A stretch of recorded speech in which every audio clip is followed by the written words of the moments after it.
everybody. Welcome to NFL Live. Happy Friday. I am joined in the studio by the one and only Dan Orlovsky and remotely by Mina Kimes and Ryan Clark, who was just vibing to Dua Lipa before we came on the air. Who knew you were a big Dua Lipa fan? There you go. That's for Marcus. I love it. Shout out to the flu. Shout out to the flu. All right, shout out to the 40-somethings, you guys. How about this game last night, people. Right? Goodness gracious. Joe Flacco, Aaron Rodgers, Bengals, Steelers, and with the Bengals trailing 10-0 with under 5 minutes left in the half, Flacco finding Jamar Chase. Yeah, I love the fact that they cut a split down, create that one-on-one. Him and Jalen Ramsey just competing for the ball. Jamar finds a way to go chase it down. Yeah. Joe Burrow loving it. 16 catches, Bengals franchise record, and T. Higgins getting into the act, too. This is just another essentially one-on-one route, a 3-step slant. Higgins in the middle of space, touchdown. All right, so it's a 2nd and 13 from the 44. Next drive for the Steelers. Rodgers sends it to DK Metcalf, but what a play by DJ Turner. I think DJ Turner's become like one of the best corners in football. That's a pretty impressive pick with the size of DK.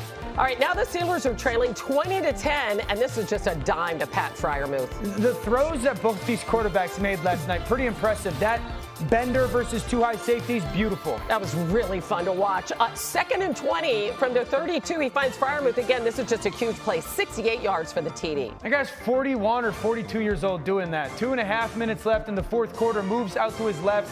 Throws an absolute dart to Freiermuth. Look at this. I mean, this is 15, 20 years ago looking Aaron Rodgers. Just an unbelievable play.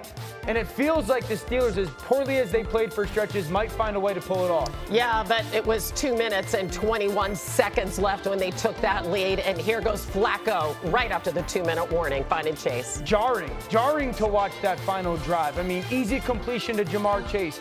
Easy completion to Jamar Chase. And then it's T. Higgins one-on-one once again versus Jalen Ramsey. The competitiveness to go find the throw and the selflessness to slide down at the 5. Yep, heads up play by Higgins as the clock winds down to 11 seconds. It's up to Evan McPherson, a 36-yarder for the win. And the Bengals upset the Steelers. Big division win, 33-31. But wait, there was one last chance here.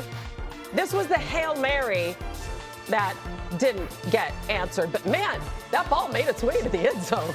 That ball goes 70 in the air. I mean, it's right. It's remarkable how strong the arm is still. How about that? Here's both quarterbacks after the game.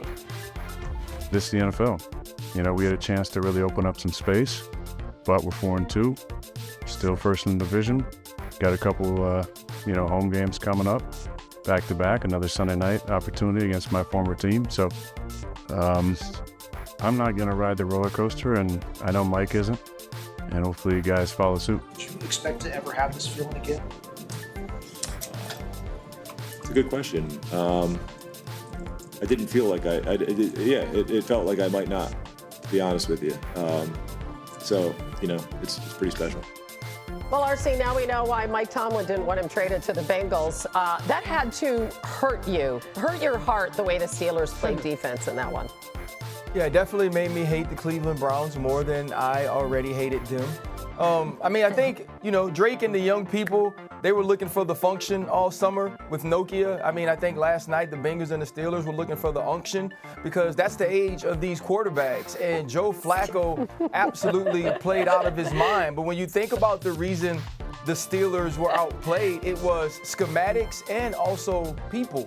Yeah. The way that Zach Taylor approached this game was early on, if you were going to play too high, they were comfortable handing the football off.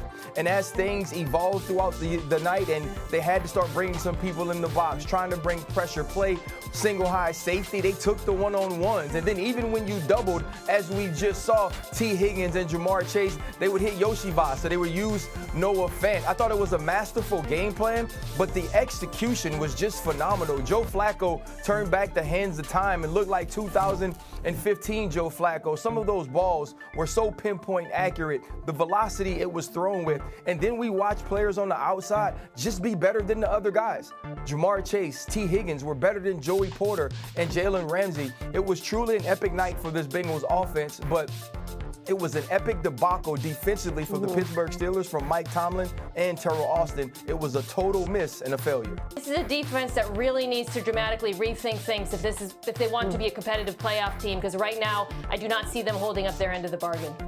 Yeah, unengaged is the way that I would describe the whole defensive unit and plan. Just completely unengaged. If you watch them defend the run, guys are standing up with pad level left and right.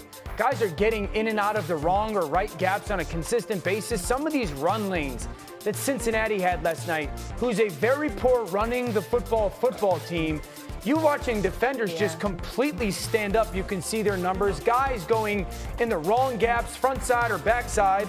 I also say this. I felt like at times, RC and MK and Hannah, they were trying to disguise their coverages so much, they disguised themselves into a problem. Like sometimes the safeties tried to rotate so differently and so late that Joe was like, oh, there's gashing holes backside there. Corners tried to rotate to the half, and it left just voids to the sidelines. And so I think that's the big takeaway is, you know, this is a defense I felt like was crazy simple last year. Are they trying to do too much right now where it's No. Yeah. all the parts aren't connected? Didn't seem like Dan, they you know made what, too, any though? adjustments. Yeah, RC. I'm sorry, Hannah, just really quick. The Bengals' game plan was also pretty predictable. Totally. It wasn't that the Bengals came out and did something that you, myself, or MK didn't know pregame. We knew exactly what it was going to be, and the Pittsburgh Steelers did seem disengaged, but also unprepared, and they had an inability to adjust, which was the scarier piece of the entire night. Yeah, it's so weird. They're 0-7 on Thursdays against division opponents under Mike Tomlin. That's just a strange That one doesn't make stat. sense. Yeah, it That's a weird doesn't. stat. Obviously, they didn't close. Yeah.